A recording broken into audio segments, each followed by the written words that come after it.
ముచ్చట మర్చిపోద్ది నువ్వు పొద్దుగాలాడు సంధికి ఇదే రచ్చరచ్చ అవుతున్నది మళ్ళా ఒకసారి చూడుండ్రి.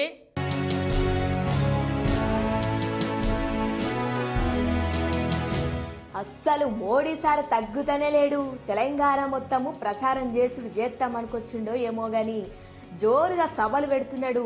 గియాల జగిత్యాల సభల మళ్ళొకసారి జంగు సైరన్ ఉదిండ్రు బీజేపీ నాయకులు. ఆర్టికల్ 370 నుంచి మొదలు పెడితే అయోధ్యలో రామ మందిర నిర్మాణం వరకు కూడా నరేంద్ర మోడీ గారి నాయకత్వంలో శాంతియుతమైనటువంటి పద్ధతిలో ప్రజాస్వామ్య పద్ధతిలో అన్ని సమస్యలను ఒకటి తర్వాత ఒకటి పరిష్కారం చేసుకుంటూ దేశాన్ని అభివృద్ధి పథంలో దేశ ప్రజలను దారిద్ర్య రేఖ నుంచి మరి పైకి తీసుకొచ్చేటువంటి కార్యక్రమం. వారి హయాంలో 25 కోట్ల మంది ప్రజలు దారిద్ర్య రేఖ నుంచి పైకి తీసుకొచ్చినటువంటి ఘనత నరేంద్ర మోడీ గారి నాయకత్వానికి దక్కుతుంది.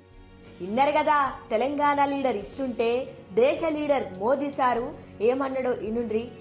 परिवारवादी बीआरएस ने प्रदेश में कालेश्वरम घोटाला किया है. दिल्ली में हुए लीकर स्कैम में भी कट कमीशन खा लिया. इसलिए कांग्रेस हो या बीआरएस इनसे जितना बचेंगे उनको जितना दूर रखेंगे वही इसकी दवाई है.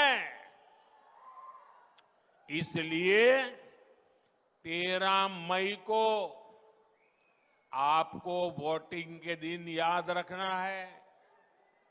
बीजेपी को जिताना है. बीजेपी को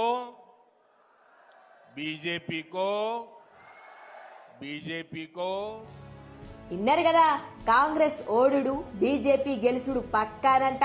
మరి సార్ అన్నట్టే అవుతుందో లేదో తెలవాలంటే ఇంకో 4 వద్దులు ఆగాల్సిందే మళ్ళా.